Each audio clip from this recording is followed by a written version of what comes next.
This is Sporecast, where we talk about mold, health, and the spaces that we live in. Where personal experience meets real conversation. Where we ask better questions about what's making people sick. And where no one has to navigate it alone.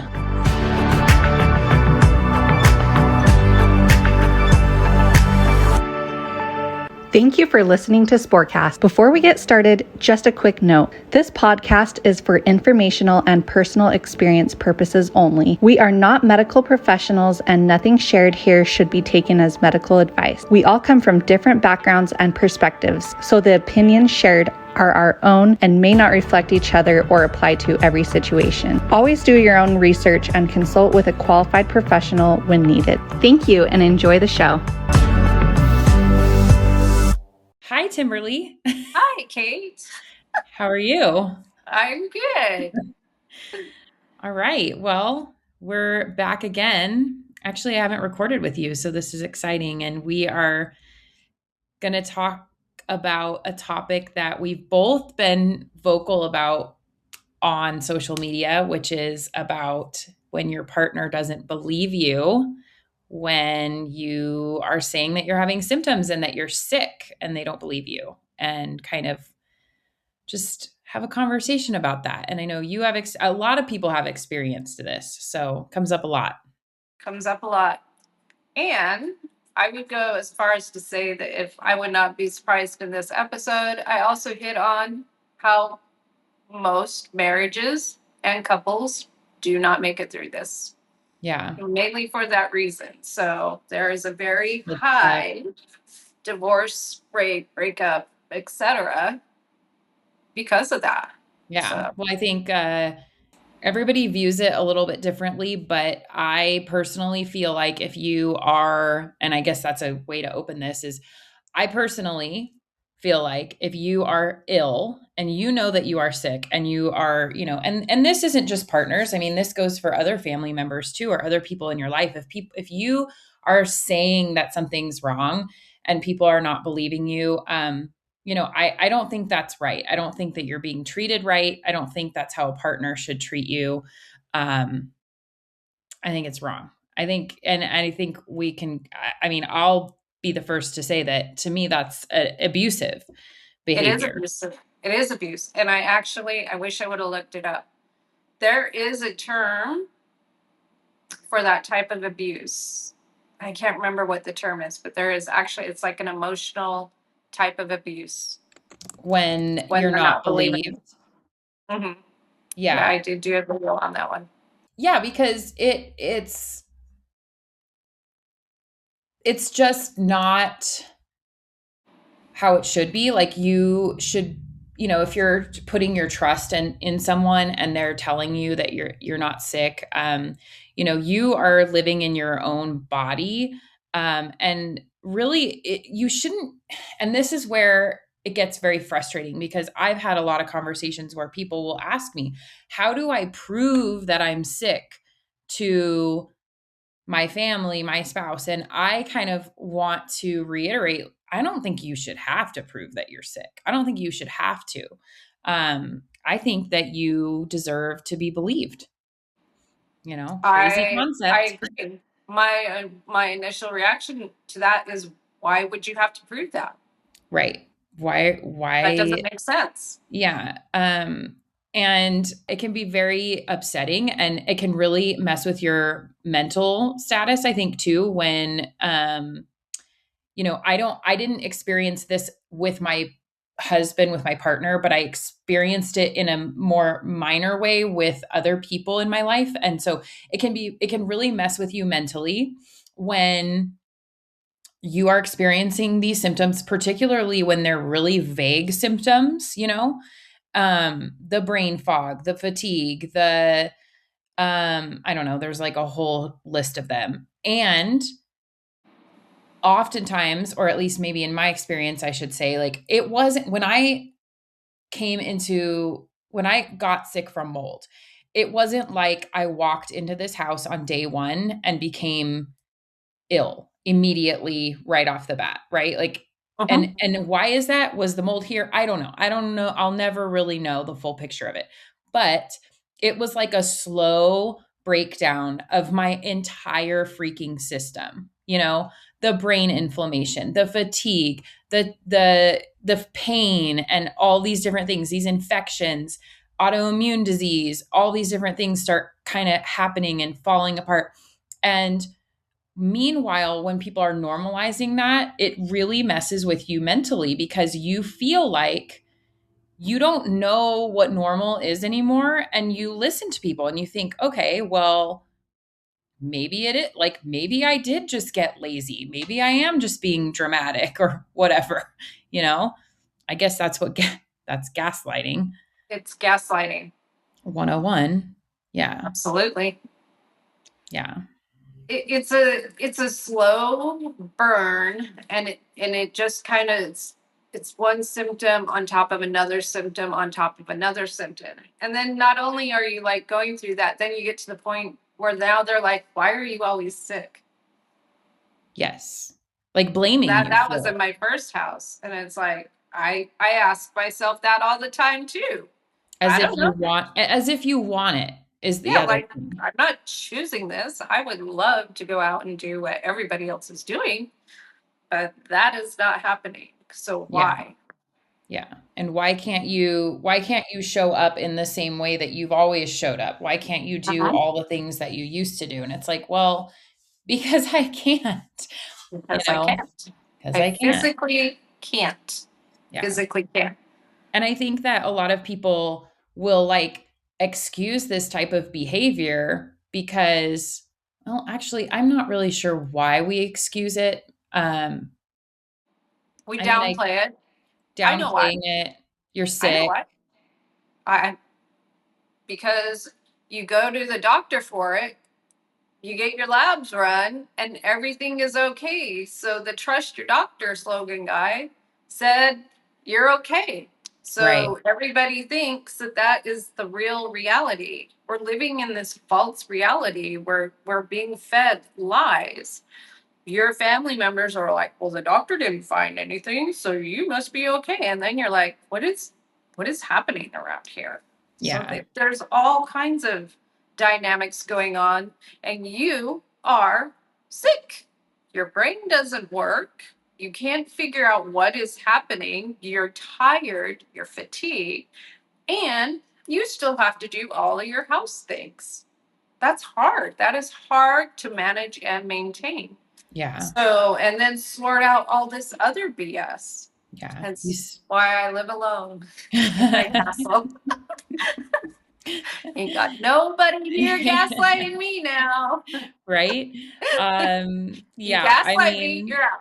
I do feel like mold was boot camp for me to learn how to not allow that. And Oh yeah. even though it wasn't, like I said, like for me, it wasn't my partner. And maybe that's why I'm comfortable, like just saying, hey, that's messed up. And we should not be normalizing that. Like we should not be normalizing the behavior of, I need to justify that I don't feel good, that something's seriously wrong with me.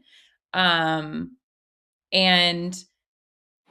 it actually really pisses me off because a lot of times there's children involved as well. And it's just, it's kind of it's very sick and twisted. Yeah. So, okay, first of all, I just want to state that with my ex and I, it's not that he didn't, in the beginning, we were team Freitas. We were on board from the get. When I said I got to go, he's like, "Get the dogs, get in the car, let's go. We're out." And we were like this. We worked, and every decision was made together to fight back. And we had to abandon all of our stuff. We had to leave everything behind, and we were a team, and we did that, and we did that, and we did that. As time goes on, though, what starts to happen is there's this interesting twist where I'm not healing and he is healing. So I think to him, and he and I are going to do a podcast, and whether it comes out before this one or not, I'm not sure. But he and I will discuss the same dynamic that happened between us. Is that there was this shift where I'm not healing, he's healing, and he's going back to the gym, and he's still functioning and he's still working. I, unfortunately, at the time did not realize, and neither did he. We didn't know this was a thing, which should put a different perspective on it for him, because I'm not here to blame him. I am here to share that this is a thing, and maybe to take this thing into consideration if you are somebody of a partner who is not getting better. And that is, he got to a point where I'm reacting to everything. Everything. I react to the outside. I'm reacting to the new trailer. I'm reacting when I come to see my daughter. So yeah, at some point he's like, "Are you? This doesn't sound right." And there was that shift in dynamic, and I felt that at a very energetic. We were very energetically tied to each other, and I could feel the energy shift. And when I felt that energy shift, I started just fight, flight, and protecting myself. And so then we started to kind of just, bonk heads instead of being that team that we used to be. But hindsight for us, what happens is I have chronic inflammatory response. So I am not making it up. I am not crazy. I am legitly still reacting. And so it's one of those things where when I'm on TikTok and I'm hearing it, or I hear it from other people, I am incredibly passionate because I felt that side of not being believed by the people that were around me and were supposed to protect me. Do I blame him? It's just sad. It's sad. I'm going to start crying. It's just sad because it shouldn't have been that way. No. And I think that if we'd had more knowledge of what we were dealing with, it wouldn't have happened that way.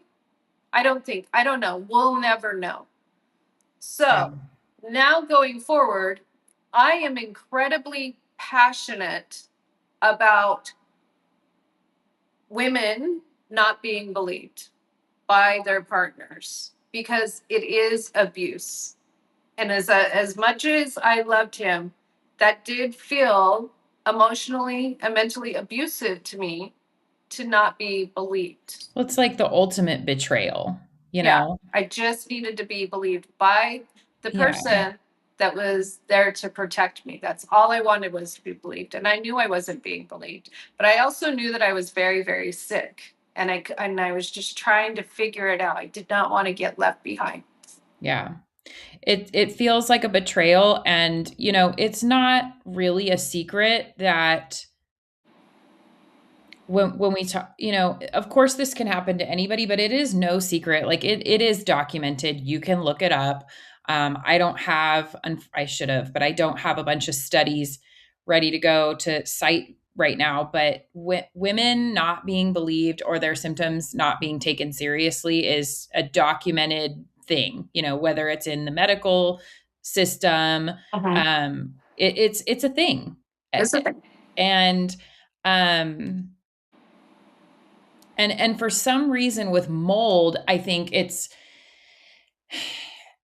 maybe because of the normalization of mold. Like that is something that I'm becoming really aware of, is how much it's like become normalized to live in mold and to just accept it. It's become like society has normalized it to a point where if it were not normalized, it would be easier for people, I think, to jump from we have mold to, I understand why this person is sick. And, we know that people, even whether it's healing from mold taking longer, one person versus another, or even living in mold, one person versus another, some people seem like they're not sick. Some people seem like they're very sick.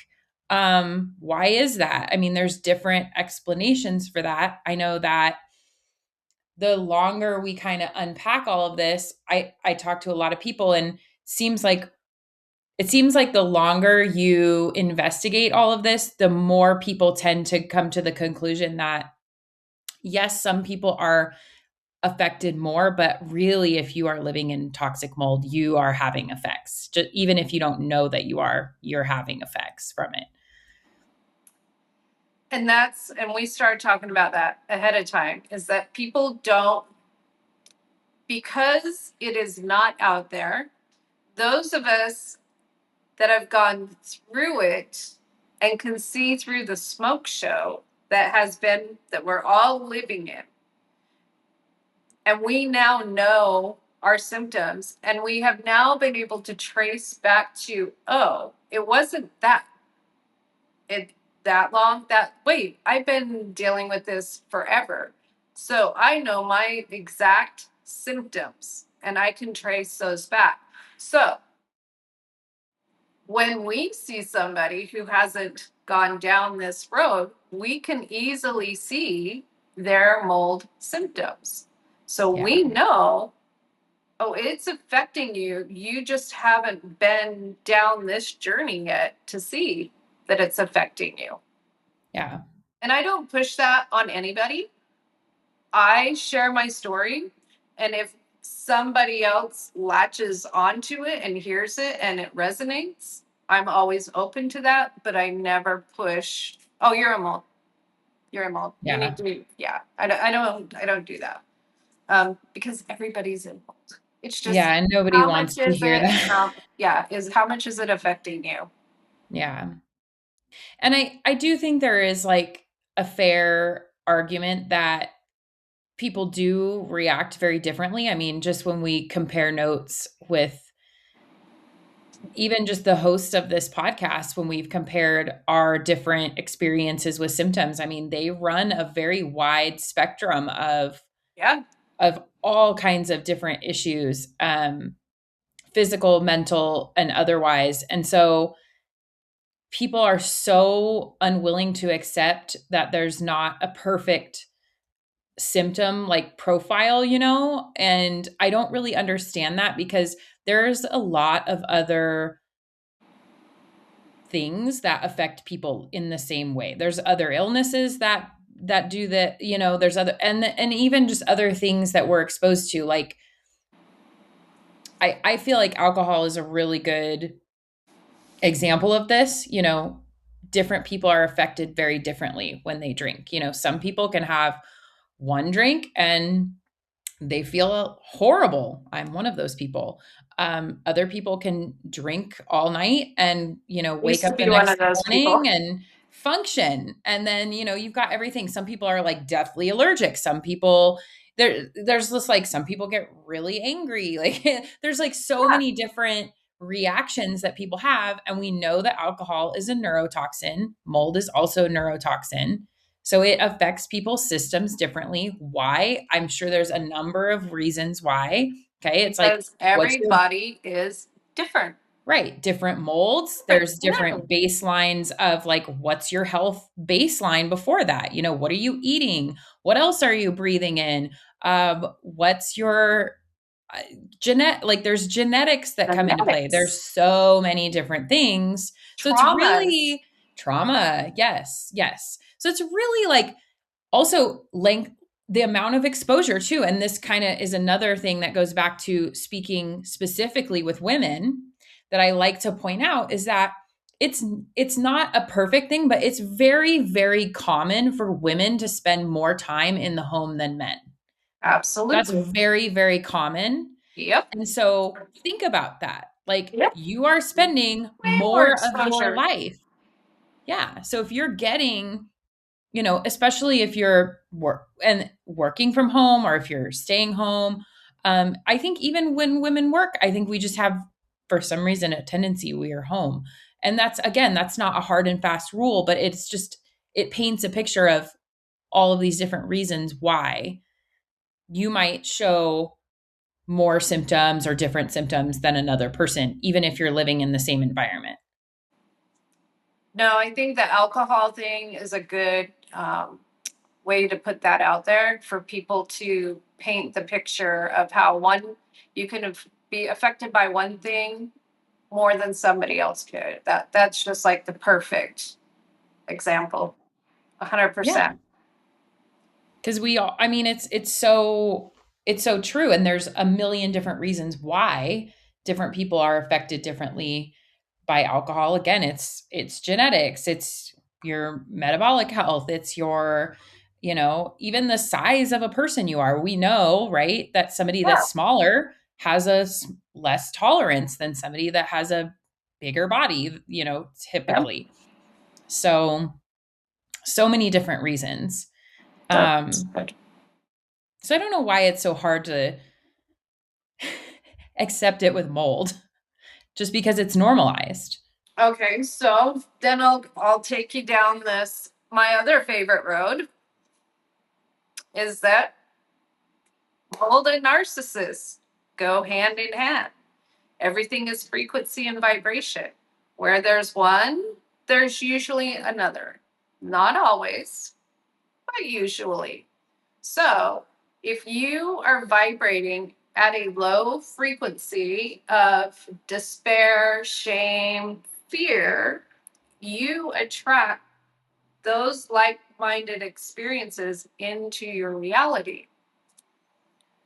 So if you are vibrating like that and you attract that partner who is a narcissist and you end up in this moldy environment, now you're being gaslit by the mold because it's hijacking everything in your reality. You go to tell your narcissist partner, hey, I'm sick. And he's like, no, I'm fine. And does the whole gaslighting thing. Now you're being gaslit kind of at every level. I can tell when I talk to somebody if their partner is a narcissist based on how they handle this. My ex, not a narcissist. I will say that because we were team, like he was sick, I was sick, we both got it, we both got out. What I see most often than not in a narcissistic relationship, there is no belief whatsoever, no acceptance of the person being sick, you're being dramatic, it's all in your head, etc.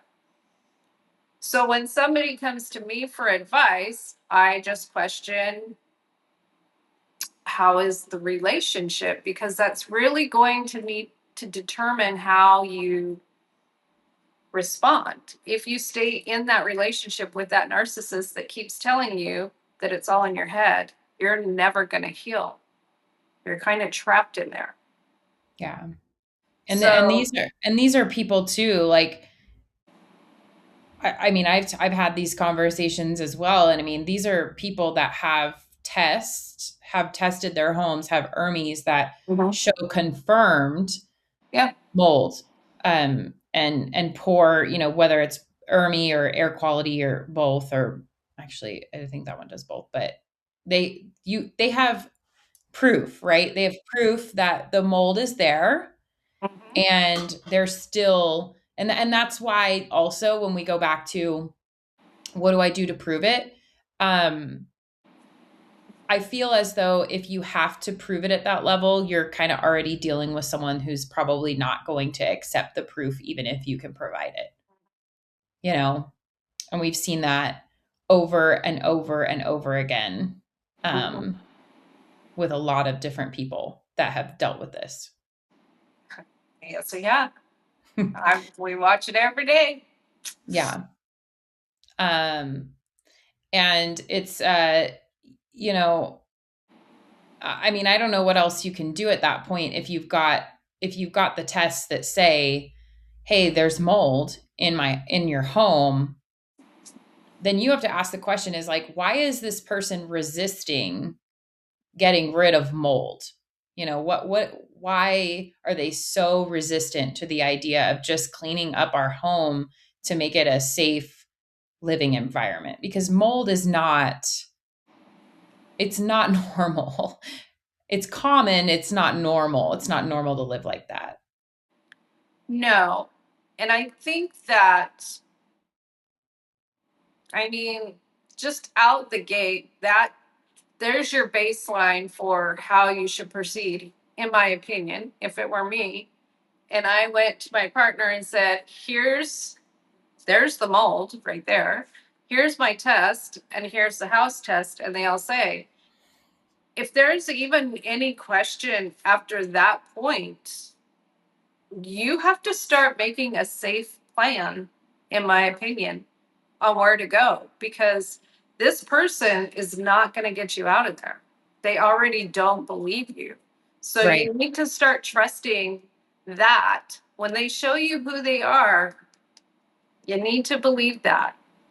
And just compare it to any other illness. Okay. Compare it to any other situation. Yeah. Oh, Let's here we go. let's just use the example. And I know that it's hard. And this is where the excuses come up. Oh, well, but because you can't get a medical provider to agree that this is what's going on, yada, yada, yada. But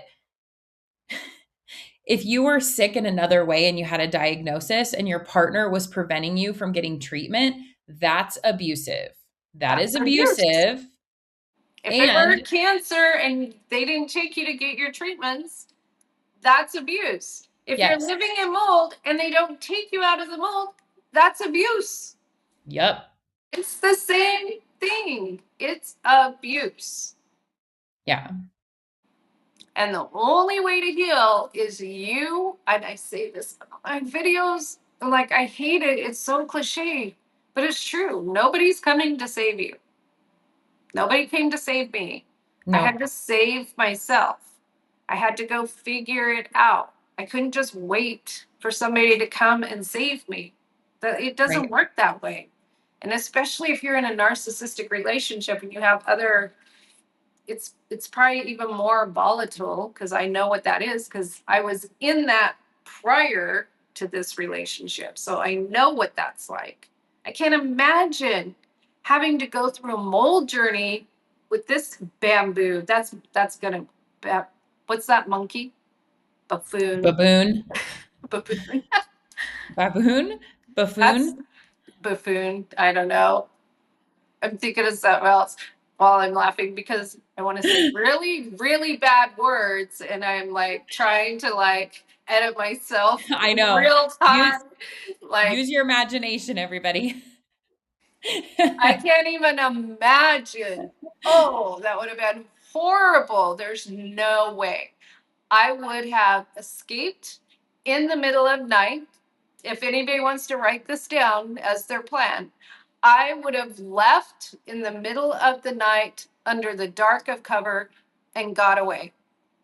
Period. That's what I would have done. And if that were my partner. And that's Yeah. what some of you might need to do.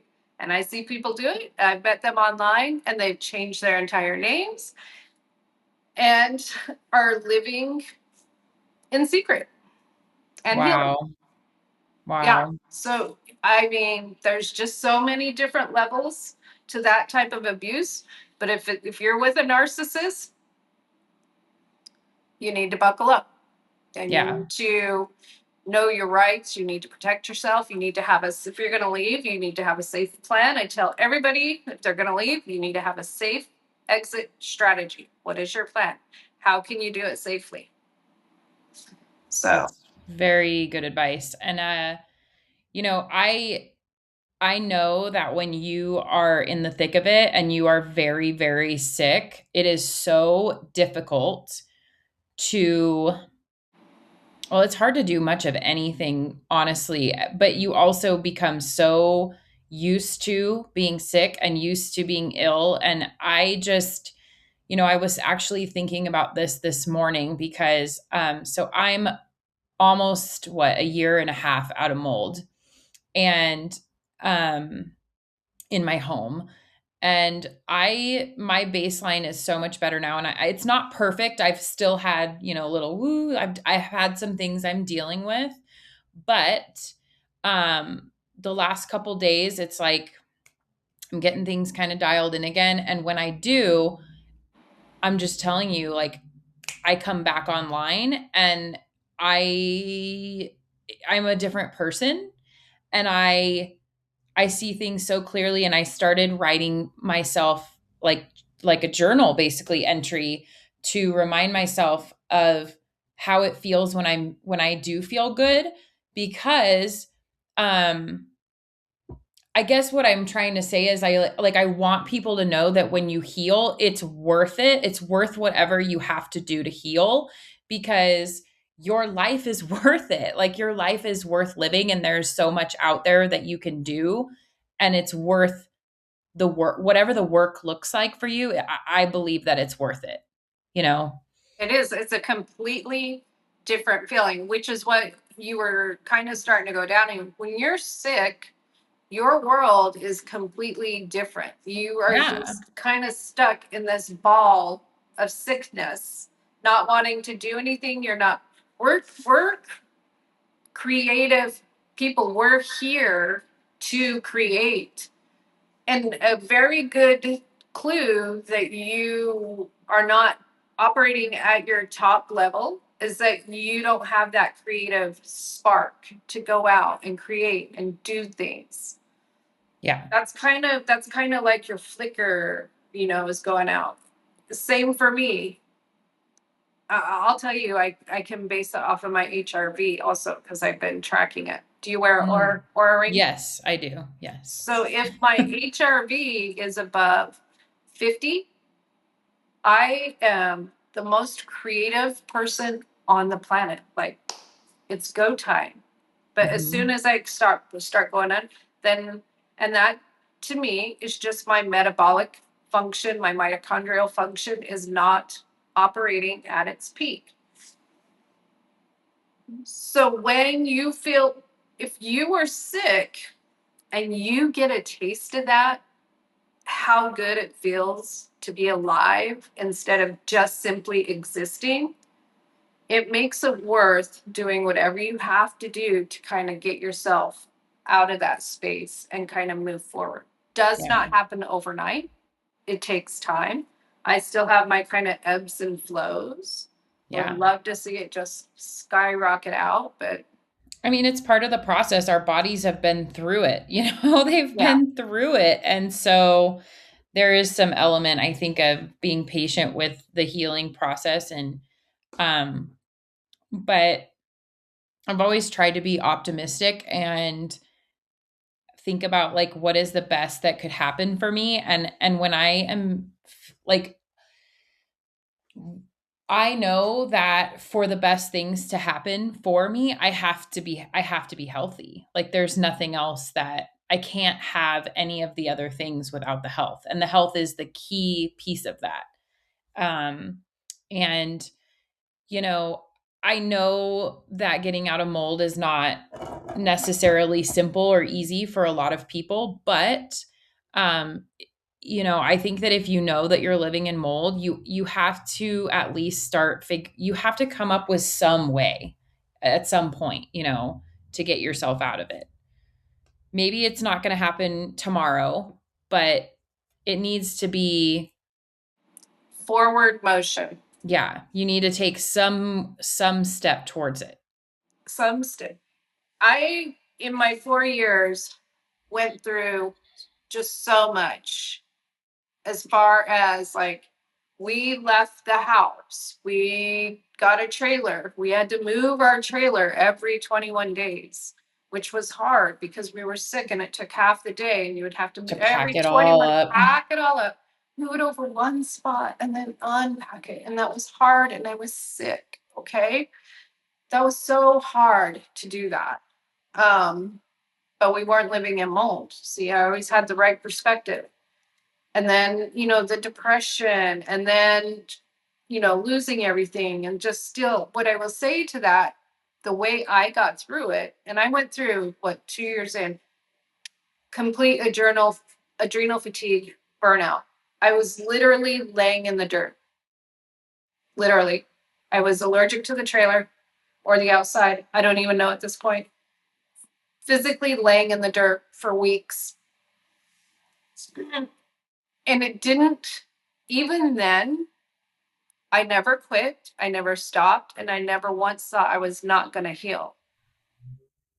I always kept moving forward, even if it was one thing, even if it's get up out of the dirt, walk the dogs up the hill, and come back. I'm still in a forward motion towards my healing. Yeah. That is how you get to the other side. One, belief that you are absolutely going to heal. You have to believe that with all your heart, no matter how shitty you are laying in the dirt, still going to heal. And then you have to take action to get you there, be it detox wise, eating right foods. If all you did that day was drink clean water, that's forward motion. I think the ones that have a harder time healing are the ones that are just kind of laying there stuck in it and not doing anything, like just anything except complaining. And I'm never going to heal. I hate when people say that because I'm like, don't put that out there. Oh, it's a self-fulfilling prophecy for sure. No, Yeah. don't do Yeah. that. It Your is. words, I I know. a lot of people, I'm like, speak life over your body, speak life into your body. I can heal. I'm going to heal even when you don't believe it. Say gratitude. Do you know that the way that I healed from adrenal fatigue was gratitude? We lived out in the country. I would take the dogs for a walk up a hill and I would say, I am grateful for that rock. I'm grateful for that tree. I could not see. My vision was horrible, but I could still, get them up. And I said gratitude the entire time. Gratitude, gratitude, gratitude.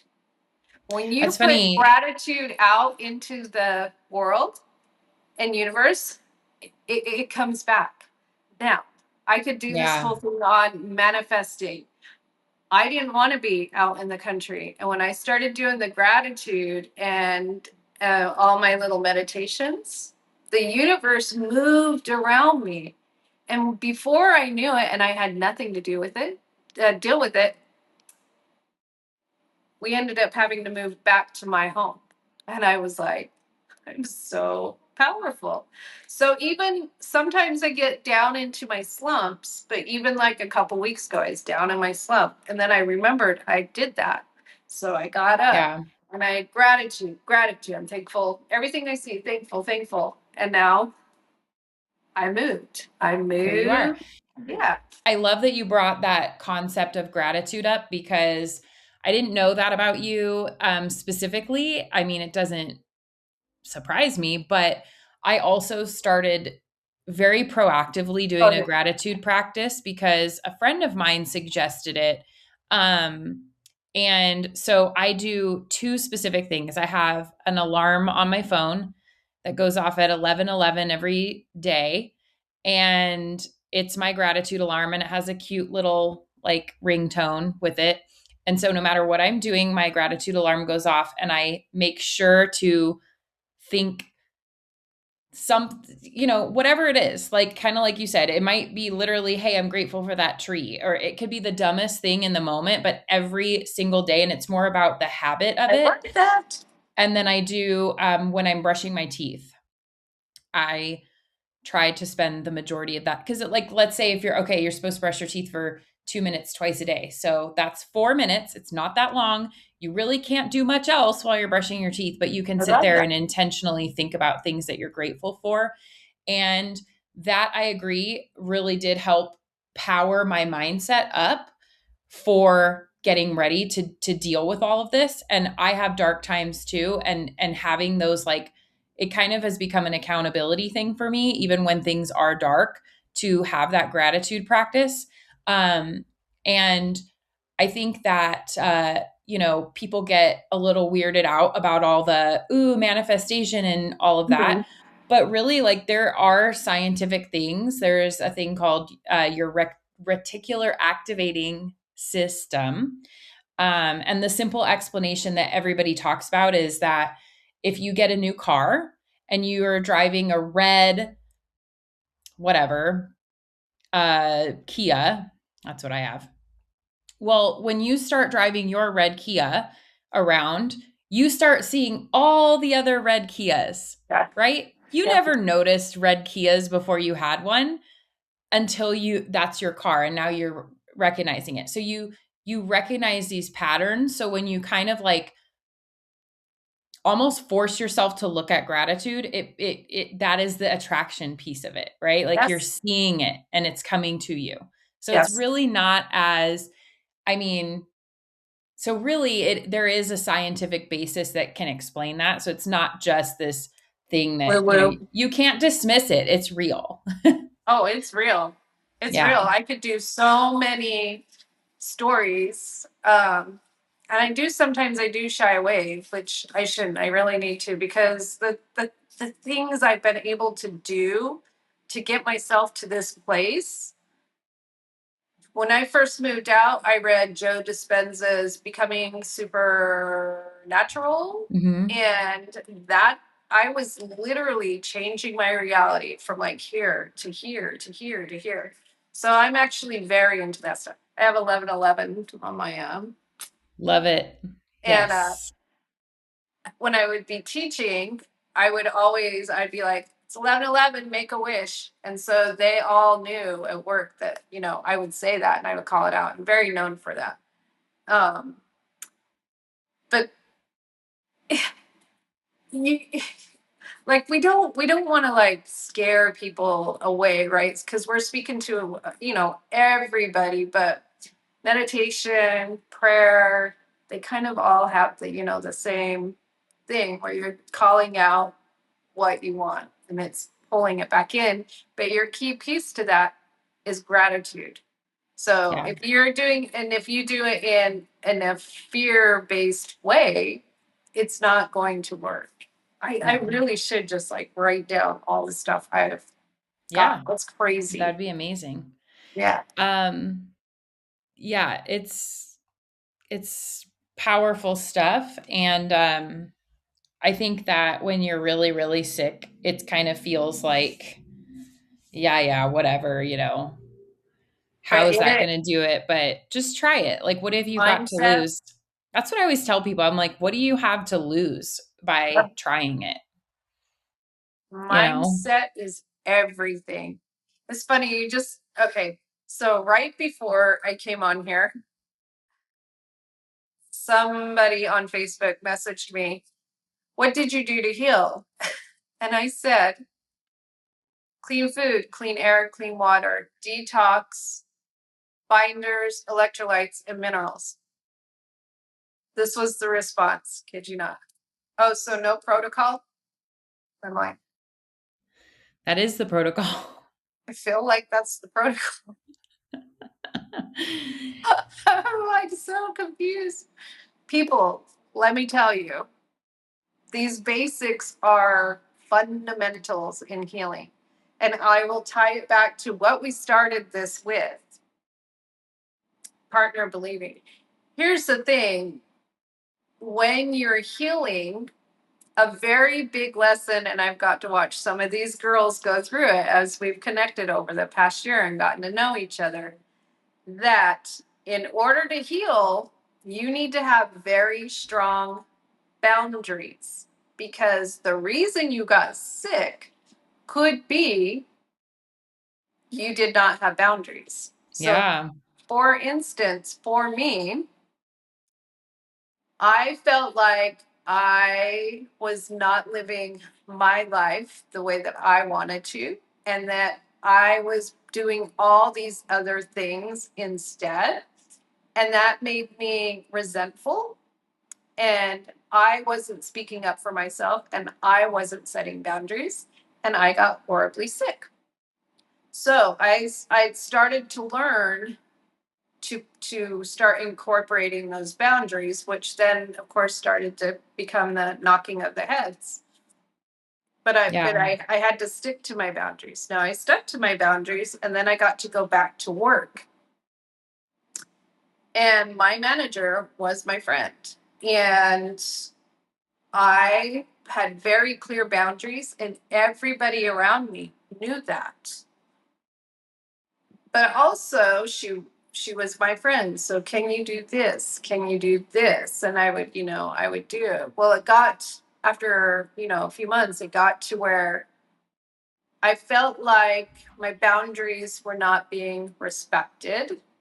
And as soon as I let that down and like really asking for stuff that I was really a hard no, no, no, no, and she would know, but why are you asking me? Because no, and me not saying no, that doesn't work for me. I got sick again. Yeah. So when we started the coalition a year ago, and certain people, I'd be like, nope, not Yeah. doing it. Nope.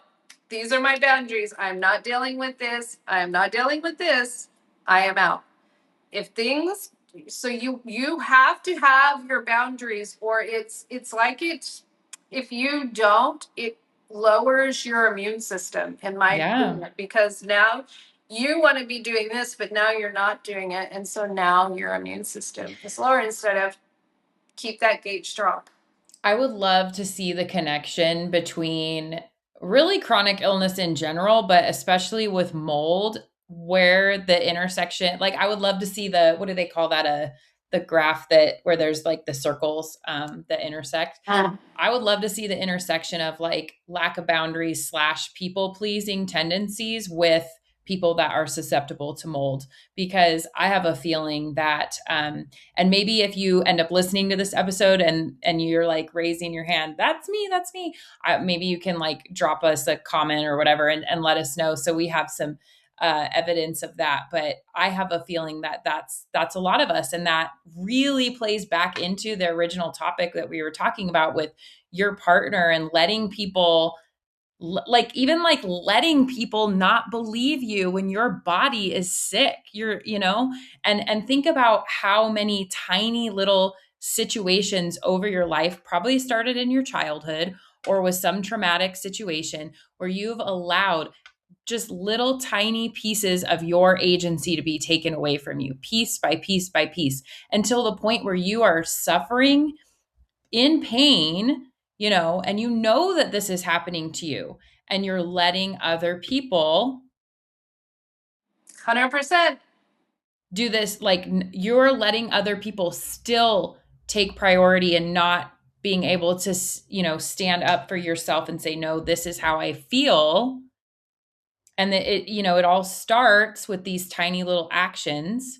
And I bet that there's a lot of us that that would resonate with. I think for me it's 100% true, and it goes back to childhood. And then it's almost like every time I do exercise a boundary or kind of stick up for myself, I get tested again. I've noticed that. So you mentioned the story of how we originally kind of met, and some of the hosts of this podcast came together. And the funny part of that is, we were kind of thrown into this group with all these different people, and there were some real boundaries being tested there. And I'm still learning through this. And so there was a period of time where I think I kind of let it go. And then finally, it's like I woke up to it. And part of that was actually you being maybe the first one to be like, no. And, recognizing those patterns that we keep getting thrown into over and over and over again. And I think it's like a muscle. You exercise it, you get better at it. But yeah, I mean, I think when it comes again full circle back to the topic of nobody believes you, but then at the same point, it's like, okay, are you allowing that? And I think a lot of us have, and I'm 100% guilty of that. I allowed that into my life. Yeah. Because if you don't have the boundaries, and they're like, you're not sick, and then you're like, oh well, yeah, I must not be. Yeah. And just go back to doing your thing. But off to the side, your gut intuition is obviously screaming that that's not right, because now you're on the old Facebook asking, is this normal? Because I feel this way, but my partner doesn't believe me. If you even have to type that, again, there's your signs signs. There's your signs that you even had to go type that. Yeah, Something is you've not right already over here. you've in a way you've already abandoned No. yourself Yeah. when you are even saying that Yeah. that sentence. So, Oh, which is I'll hard, it's hard. And we're not, I hope people don't take this as us like talking down to them or preaching at them. It's like, no, no, we've done this. we're fighting for you. And We we're want to seeing the patterns empower of it. you, yeah, to see. And here's another thing that I say all the time. You have to break the loop or you have to repeat the lesson. So in order to, I love I that. was in a narcissistic relationship for 8 years. It was abusive. In order to break that pattern, I had to break the loop and I had to learn the lesson. And so when I got out, I learned every single thing I could about narcissists. What do they look like? Their eyes, everything. I know everything. I know how they respond. And so I broke that pattern and I broke the loop. I got out of it. So I don't have to repeat that one ever again. Same for the mold. I think people, well, I mean, this could be controversial. Well, here we go. I love it. I love it. Walking in, I think that if you keep ending up in moldy places, there is a lesson that you still haven't learned. So Interesting. if Okay. maybe you didn't leave all your stuff behind and you for like, I'm just going to take it anyway, even though they said don't. And so then you go in and then you recontaminate and then you have, I just think all these things that we go through are lessons. This is why we're here. So if you don't recognize that you are with a person who is not believing you, who is testing your boundaries, if you don't learn to stand up to that and create those strong boundaries, you're just going to keep repeating that. And I've seen that again with friends where they just keep repeating that loop until they finally get stronger and stronger and start putting their foot down. And then they can Yeah. start kind of breaking away from that. Yeah. But these are all lessons, all of them, everything. I think there was a point, there was when I was face down in the dirt where I realized these are lessons. These are lessons. I never did the whole poor me stuff. I just didn't because I'm like, what is this trying to teach me? What is the lesson in this? What do I need to learn so I never have to repeat this again? And just kind of kept going forward that way. Yeah. And so again, it all ties back to, your mental, where's your mental health with this? Either you can or you can't, and you're right. Yes, absolutely. In my opinion, I mean, I fully believe that. And when you get to where you do believe that you can heal and you have a reason to heal, if you have a vision for what your life is going to look like and feel like when you are better and you start experiencing that, it's really an amazing thing. I had this very vivid vision for my for me what it was is from the way that I wanted to show up with my kids, okay? Because I just had this like really strong vision of how I wanted their childhood to look like. And it wasn't really looking like that when I was sick all the time. It just wasn't. And now it's like I'm tasting pieces of it where I'm able to say yes to things that I absolutely couldn't have done before. I'm getting ready in like a week to go on a backpacking trip with my daughter and have these crazy, amazing experiences that quite frankly scare me to death. But do them, do it. but it's like you can have that vision, but you got to.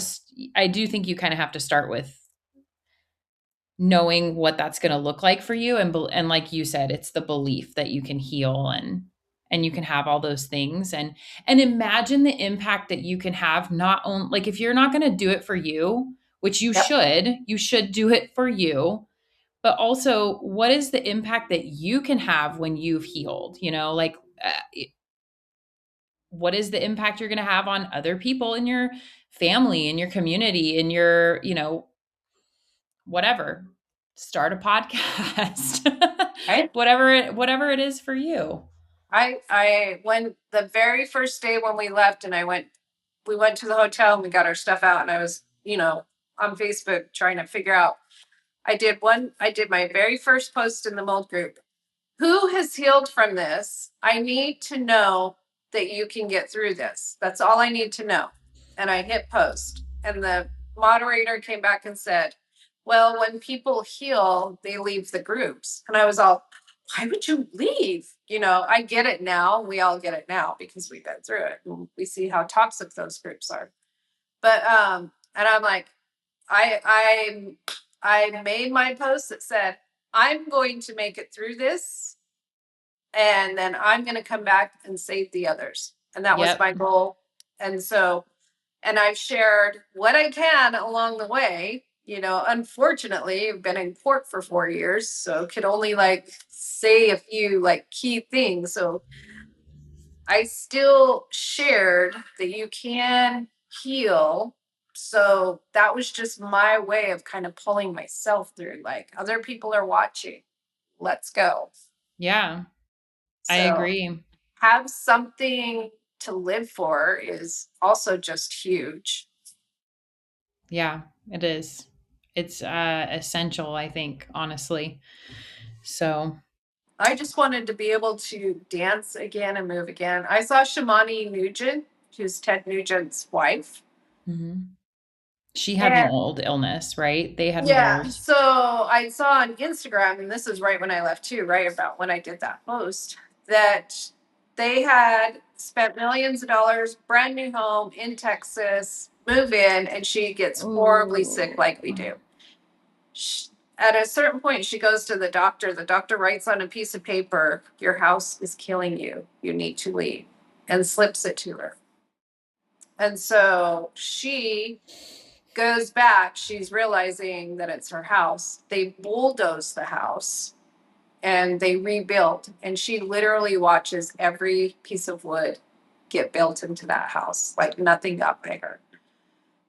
So I hear that story, but then her videos, and mind you, 13 years ago, I was a Zumba instructor, obsessed, completely obsessed, always dancing, always. And so watching her do her Zumba dances, and she's blonde, and I just would literally visualize myself with her body doing the dances. I'm not going to stop until I get back to being able to. So this past year is when I started doing my dancing again and doing dance videos and moving my body. And it's that is what I kept walking towards, to help others to be able to move my body and dance again.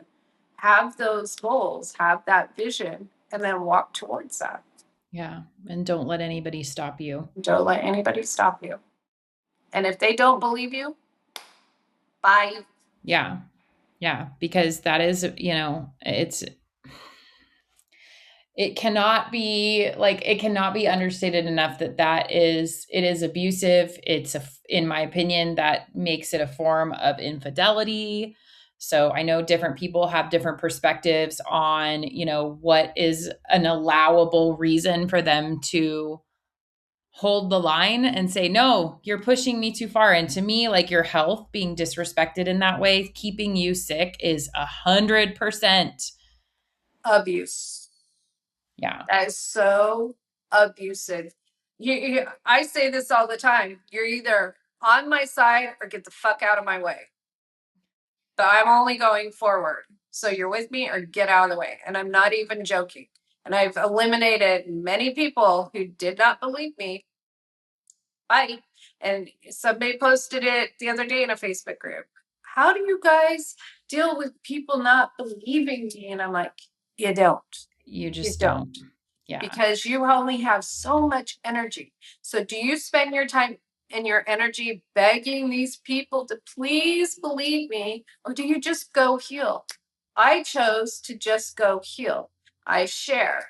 I know who believes me and I know who doesn't. And I just stay clear and I just keep moving forward, doing my own thing.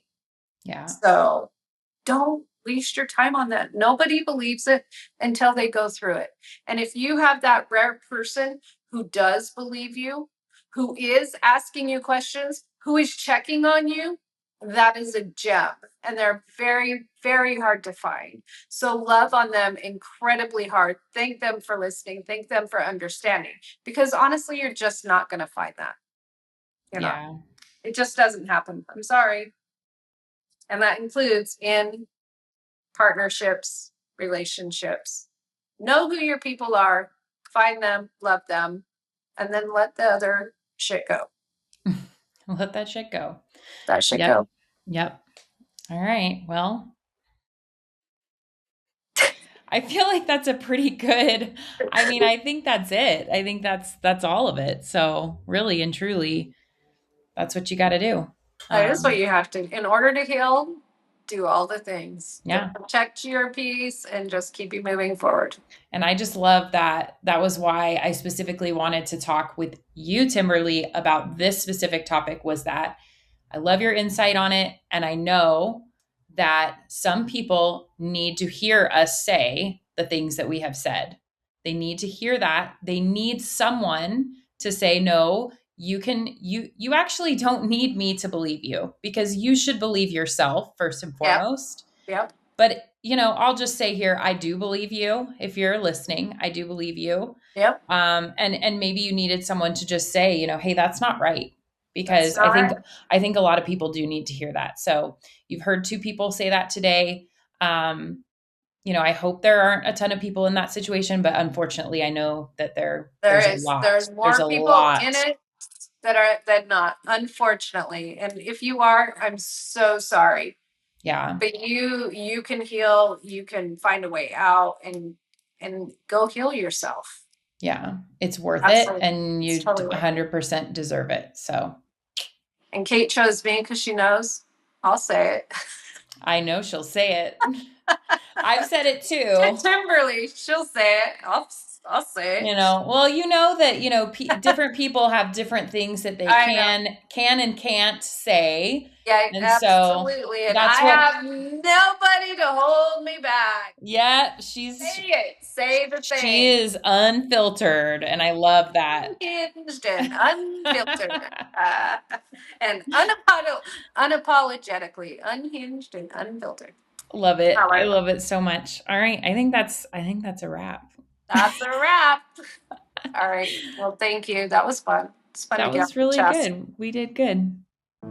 Thank you for listening to Sporecast. If something in this episode resonated with you, we'd love for you to share it with someone who needs to hear it. And we'll see you next time.